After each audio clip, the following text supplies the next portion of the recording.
Hello friends, welcome to tailoring glow. So இப்போ வந்து சுடிதார் வந்து கட் பண்ண போகிறோம்.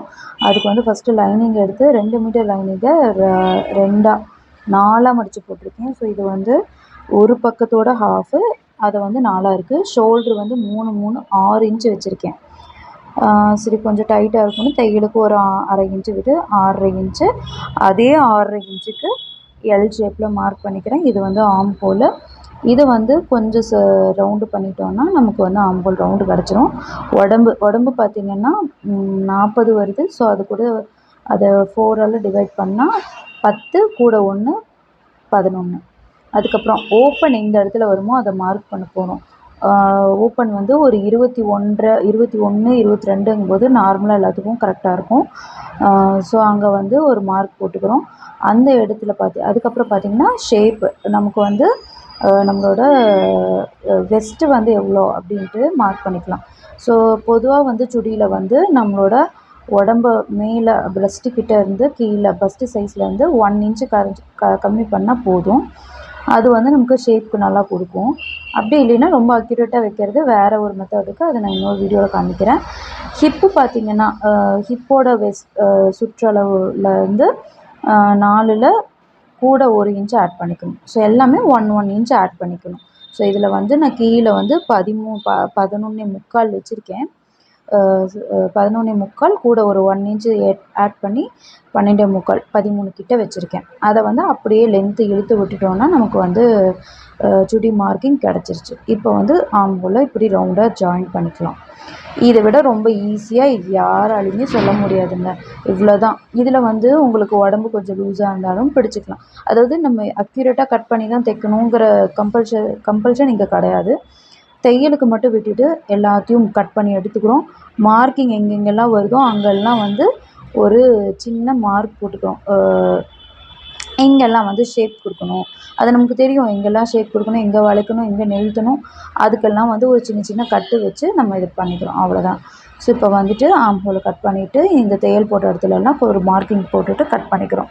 இதை அப்படியே எடுத்து மேல் துணி மேலே வச்சிங்கன்னா அதுவும் ரெடி. ஸ்லீவ் வந்து இவ்வளோ தான் இருக்கிறதுனால நான் ஸ்லீவ் இதில் கட் பண்ணல. ஸ்லீவ் வந்து அவங்க எல்போ வரைக்கும் கேட்டிருக்காங்க.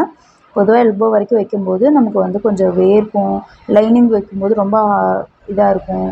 இது வந்து இப்போ நான் ரெண்டுமே வந்து ஒரே கஸ்டமர் அப்படிங்கிறதுனால ரெண்டுத்தையுமே வந்து ஒன்றா கட் பண்ணுறேன்.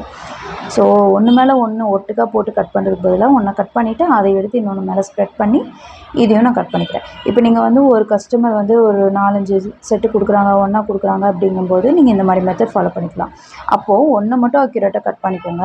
பின்னாடி உங்களுக்கு எக்ஸ்ட்ராவாக ஒரு 4 செட்டு 3 செட்டு கொடுக்கும்போது அடுத்து கட் பண்ணுறது மேலே போட்டு கட் பண்ணுறதுனால அது ஒன்று மேலே ஒன்று வச்சுக்கலாம்.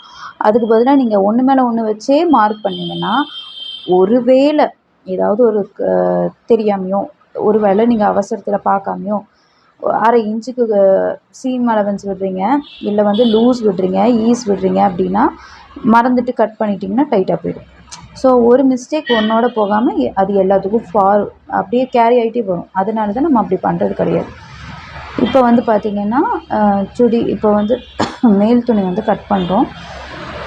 இதை வந்து டிசைனுக்கு ஏற்ற மாதிரி அதே மாதிரி 4ஆக பிரித்து போட்டுட்டு கட் பண்ணுறோம். ஆக்சுவலி இது வந்து ஒரு சிந்தட்டிக் மெட்டீரியல் அப்படிங்கிறதுனால இதை வந்து நம்ம கொஞ்சம் ரொம்ப பார்த்து தைக்கணுன்ட்டு கிடையாது. ஏன்னா இது வந்து வீட்டுக்கு போடுறது தான்.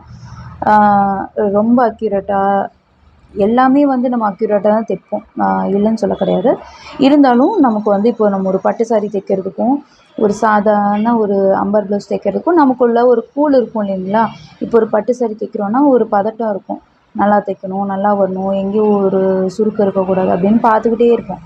ஆனால் அந்த மாதிரி தான் இதுவும். இப்போ நம்ம ஒரு நல்ல விலை அதிகமாக ஒரு 700 800 இல்லை 1000 ஒரு சுடிதார் தைக்கிறோன்னா நமக்கு வந்து உள்ள ஒரு பதட்டம் இருக்கும். அது இல்லாமல் நம்ம அப்படியே வந்து இதை நம்ம கட் பண்ணி இதை வந்து தைக்க ஆரம்பிச்சிடலாம். இப்போ ஒரு சாதா சுடி அப்படிங்கும்போது கட் பண்ணிக்கலாம். இப்போ வந்து கை பார்த்திங்கன்னா நான் அதில் கட் பண்ணல. அதனால் வந்து இதுலேயே டைரெக்டாக அளவு வச்சு கட் பண்ணிக்கிறேன். எல்போ வரைக்கும் அப்படிங்கிறதுனால ஒரு 10 இன்ச்சு தான் எல்போ வருது. அதனால் அந்த டிசைனுக்கு ஏற்ற மாதிரி குறுக்க போடாமல் நீட்டமாக அந்த டிசைன் நீளமாக வர்றதுனால அந்த மாதிரி போட்டுக்கிறேன். எப்போவுமே துணியை வந்து மேல் துணி நீங்கள் கட் பண்ணுறீங்க அப்படின்னா இந்த மாதிரி சுடிலாம் நிறைய உங்களுக்கு எக்ஸ்ட்ரா கிளாத்தெல்லாம் வரும். அந்த கிளாத் எல்லாத்தையும் கண்ணா பின்னான்னு விட்டாமல் மிச்சம் ஆகிற கிளாத்தெல்லாம் ஒரு பக்கமாக போடுற மாதிரி விட்டுறணும். ஏன்னா அதை வந்து நம்ம திரும்ப யூஸ் பண்ணலாம். சம்டைம்ஸ் வந்து நம்ம திரும்ப யூஸ் பண்ணலாம். அது கஸ்டமருக்கும் யூஸ் பண்ணலாம், இல்லை நமக்கும் ஒரு சின்ன பிள்ளைங்கலாம் இருக்காங்கன்னா நிறைய யூஸ் பண்ணலாம். நான்லாம் நிறையாவே யூஸ் பண்ணி இருந்திருக்கேன். இப்போ ஒரு நல்ல ஒரு விலை அதிகமான ஒரு ரூ. 600 ரூ. 700 காட்டன் கிளாத்லாம் வருதுன்னா, அந்த மாதிரி கட் பண்ணும்போது நமக்கு நிறைய துணி அங்கங்கே மிச்சம் ஆகும். இப்போ ஒரு எக்ஸல் சைஸில் இருக்கிறவங்கலாம் கொடுக்குறாங்க, ஒரு 30, 28 சைஸ்லாம் கொடுக்குறாங்க, சின்ன சின்ன பிள்ளைங்க கொடுக்குறாங்கன்னா நிறைய துணி மிச்சம் ஆகும். ஏன்னா அது இப்போ விலை அதிகமான துணியில் வந்து நிறைய துணி எக்ஸ்ட்ராவே இருக்கும். அது போக நமக்கு கம்மியாக தான் சைஸ் கட் பண்ணுறோம் அப்படிங்கும்போது இன்னுமே நிறைய நமக்கு துணி மிச்சம் ஆகும். அதெல்லாம் வீணடிக்காமல் நம்ம வேறு எதுக்காவது யூஸ் பண்ணிக்கலாம். ஸோ இப்போ வந்து கையை வந்து கட் பண்ணிட்டேன். கை கட் பண்ணும்போது அது நான் எப்படி கட் பண்ணேன்னு உங்களுக்கு சொல்லலை. திரும்ப இன்னொரு செட்டு கட் பண்ணுவேன், நான் அப்போ சொல்கிறேன். இப்போ இது வந்து 2வது செட்டு. இது ஆல்ரெடி பேண்ட் வந்து கட் பண்ணி தைச்சாச்சு. ஸோ ஒருத்தரோட அளவு நம்ம தைக்கும்போது இந்த மாதிரி ஒன்றா வந்து தைச்சிட்டோம் அப்படின்னா ஒன்றா கொடுத்துடலாம் அப்படின்னு நான் நினைப்பேன். ஒருவேளை அவங்க ஒன்று மட்டும் இப்போ கொடுங்க, நமக்கு அர்ஜென்ட்டுக்கு வேறெல்லாம் இருக்குது அப்படின்னா அந்த ஒன்றை மட்டும் தைச்சிட்டு போயிடலாம்.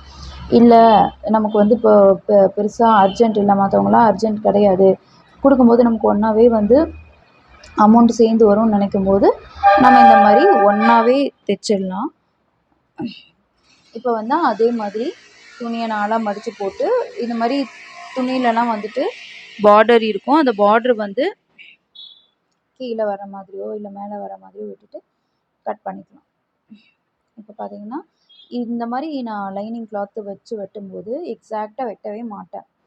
ஏன்னா பார்த்து பார்த்து வெட்டாமல் நம்ம பாட்டுக்கு வெட்டிட்டு கடைசியில் வந்து இங்கே கொஞ்சம் இழுக்குது, அங்கே கொஞ்சம் பிடிக்குது அப்படிங்கிறதுக்கு பதிலாக அதை சும்மா ரஃபாக வெட்டிட்டு மேலே தையலை போட்டு எக்ஸ்ட்ராவாக கட் பண்ணிட்டா டக்குன்னு வேலை முடிச்சிடும். இப்போ பார்த்தீங்கன்னா 10 இன்ச்சு, அந்த 10 இன்ச்சில் கூட ஒரு 1.5 இன்ச் வச்சுருக்கேன். ஏன்னா நம்ம வந்து கீழே மடித்து தைக்க போகிறதுனால கீழே 1 இன்ச், மேலே ஒரு 1/2 இன்ச், அதுக்கப்புறம் 3.5லேருந்து 4 இன்ச் வரைக்கும் ஆம்போலை இறக்கி அதை அப்படியே கர்வ் ஷேப்பை மார்க் பண்ணிக்கலாம். இப்போ நான் சொன்ன மாதிரி தான் ப்ளவுஸ்க்குலாம் இல்லாமல் நம்ம வந்துட்டு ப்ளவுஸ்லலாம் பார்த்து பார்த்து வரணும். இங்கே இருக்கிற ஆம்போலோட அதே அளவு வந்து ப்ளவுஸோட இதுலேயும் வரணும், சரிங்களா? இல்லைன்னா வந்து ஒரு மாதிரி தூக்கிட்டு இருக்கும், அந்த மாதிரிலாம் சொல்லலாம். இது வந்து சுடி அப்படிங்கிறனால நம்ம ரொம்ப ஈஸியாகவே கட் பண்ணிடலாம், அந்த மாதிரிலாம் இதே இருக்காது. இப்போ இதில் பார்த்தீங்கன்னா நான் மேக்ஸிமம் வந்து கைக்குழி வந்து தைக்கும் போது தான் கட் பண்ணுவேன். இப்போ வந்து நான் இதில் உங்களுக்காக இதுலேயே கட் பண்ணி காமிக்கிறேன். ஸோ அங்கேயே கட் பண்ணிவிட்டு அது கூடயே இதை வந்து மடித்து வச்சிடலாம்.